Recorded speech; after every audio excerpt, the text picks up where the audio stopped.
کمزور مال ولې خورئ؟ د ضعیفانو مال ولې خورئ؟ د زنانو مال ولې خورئ؟ دا هلکان دا ځوانان هلکان خپلې برخې خپلو خویندو ته ولې نه پرېږدي؟ دا ظلم دی، دا زیاتی دی، او دا داسې خبره نه ده. الله به آخرت کې د دې پوښتنه کوي.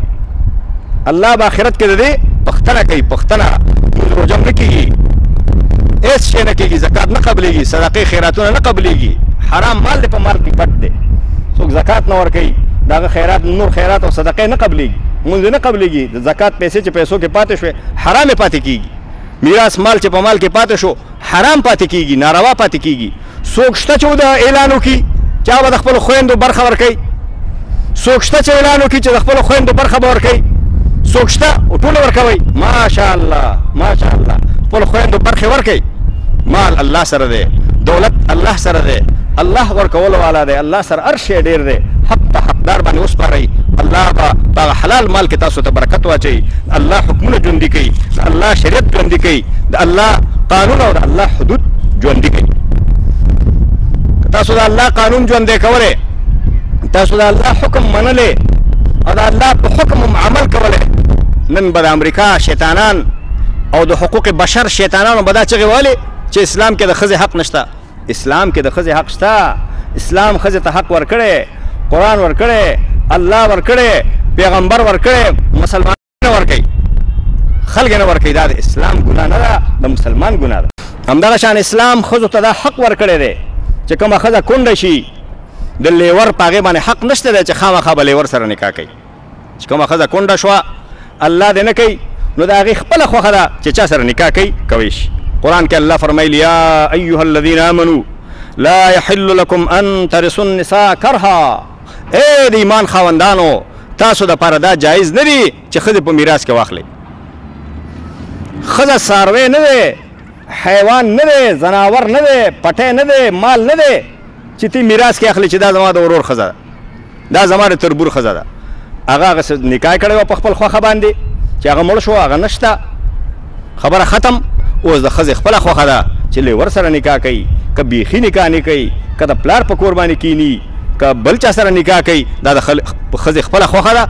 ښه دا ده چې نکاح وکړي او د خپل میړه او د خپل خاوند په خاندان کې نکاح وکړي. دا ښه خبره ده، ځکه چې د هغې بچي شوي، لورګانې شوي، نو لیور یا د خاوند خاندان به د هغه بچیو او د هغه وړو کفالت به صحیح طریقه باندې وکړي. هغه بچي به د کاکا د لاس لاندې لوی شي. خو که یو ښځه نه کوي، هغه کاکا یې بدي شي، د خپل میړه هغه ورور یې بدي شي، نه کوي، نو حق پرې د چا نشته دی. قانوني حق د ښځې دی چې کوم ځای کې نکاح کوي.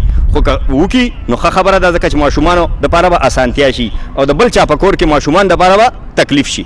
نو که اجر غواړي د آخرت او د آخرت ثواب غواړي او خپلو بچو ته ګوري، نو ودې کړي.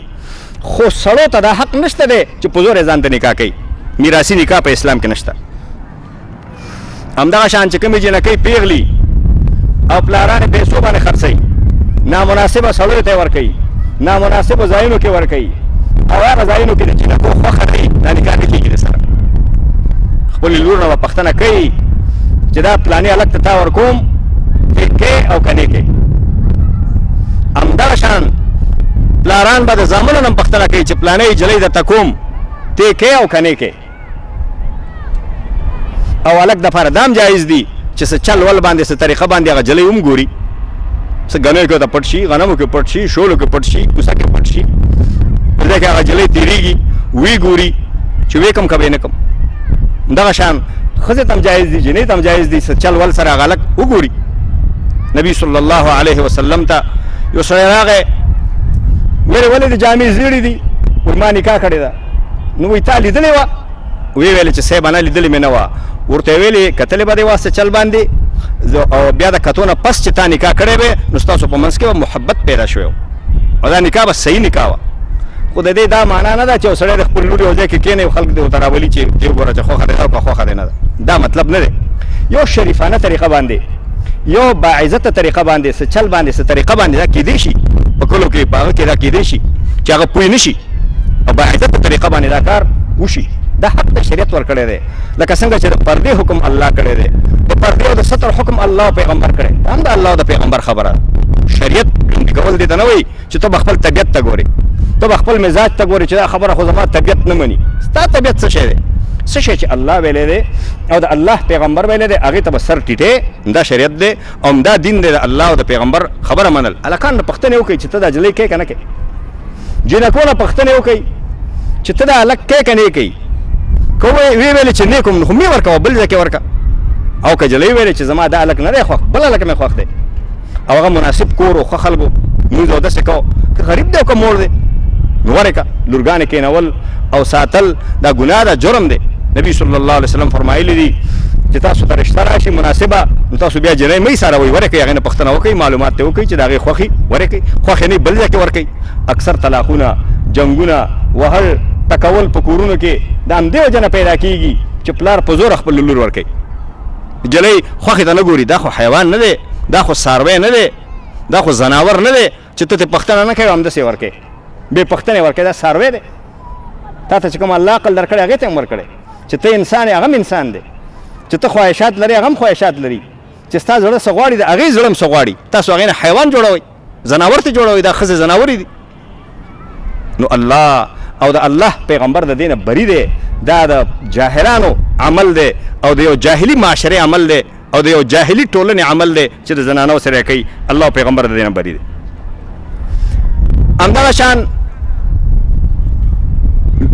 لور اخلي زوی ته بدلوي ولې بدلې لور به خوښوي یا به خوښه نه بدل نکاح چې د فقهاو اختلاف دی امام ابو حنیفه رحمت الله علیه ویلي دي که مهر د دواړو معلومي نو کې جایز ده جایز ده دې دا مطلب نه دی چې ډېره ښه ده او ډېره بهتره ده او ویې کوي دا معنا نه ده جایز ده نکاح وشوه یعنې زنا نه ده نکاح شوه او بعضې اهل علم د دې سره مخالف دي دا بیخي کېږي نه خو چا چې ورته جایز هم ویلي دي نو د هغې دا معنا نه ده چې فرض ده د بدل د وجې نه جنګونه پیدا کېږي جګړې پیدا کېږي یو جلۍ ورور ته ولې بدلوي ورور دې په خپل خوښه باندې ځان ته ښځه وکړي او جلۍ دې په خپل خوښه باندې د هغې په مشوره باندې د مور پلار په مشوره باندې ځان دپاره انتخاب کړي او مېړه دې وکړي نو شغار نکاح د نکاح د مقاصدو نه خلاف شی دی بدل نکاح دې دپاره ده چې په کورونو کې خپلوۍ پیدا شي مینه او محبت پیدا شي او دوستۍ پیدا شي د کورونو په منځ کې